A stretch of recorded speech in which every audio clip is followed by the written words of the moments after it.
Hello, audience. I'm Joe Brown. That is my mom, my auntie, and my cousin.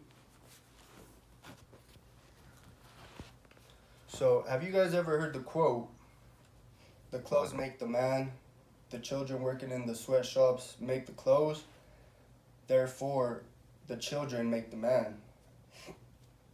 This is a fairly known quote said by comedian Demetri Martin. And upon hearing this quote, what is your guys' initial thoughts? Besides just being a mediocre joke, this quote also holds a deeper meaning. In this case, the man can represent the millionaire sweatshop owner. Because the children make the clothes, they're also the ones that make all the money in a sense, just not for themselves, unfortunately. In reality, these workers are the ones that are generating all the money, but the man is the one benefiting from this. Thus, the owner wouldn't be what he is without the children or workers.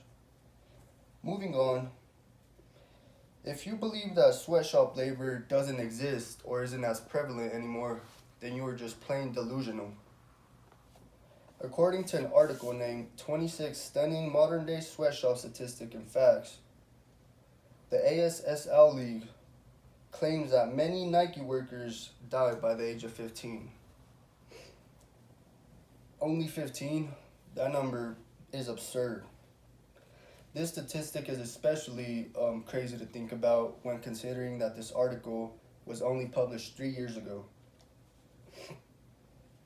Now, shifting gears a little, the plan that I propose is quite simple, but would need a large part of the population to participate.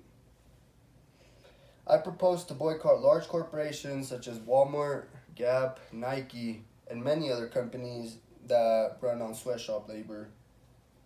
In the long run, by boycotting these corporations' products, they will be forced to stop production as they are not selling no more, thus either forcing them to shut down or improve these horrible working conditions.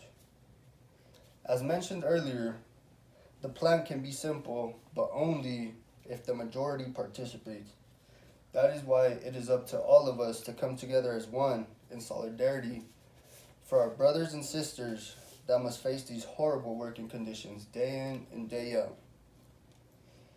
Moving on from this, I ask you guys to think about all the children that die at these Nike factories. Is your guys' desire for Nike apparel worth the life of a human being? Are those Nike basketball shoes worth it? What about your Nike basketball shirt?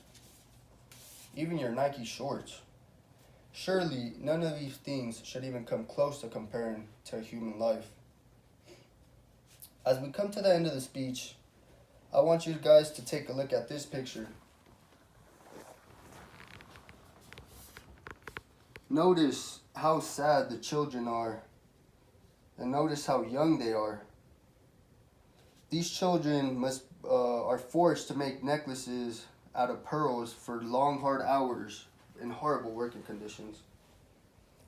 Now, I ask you guys to raise your right hand with me and make a pledge. We must pledge to, at the very least, make an attempt to boycott any of these corporations mentioned above. Surely it might be a little hard at the beginning, but I promise that there is a lot of alternatives to some of these name brands. Now together we say, I pledge. Thank you guys for your time and for your commitment. And there's the audience.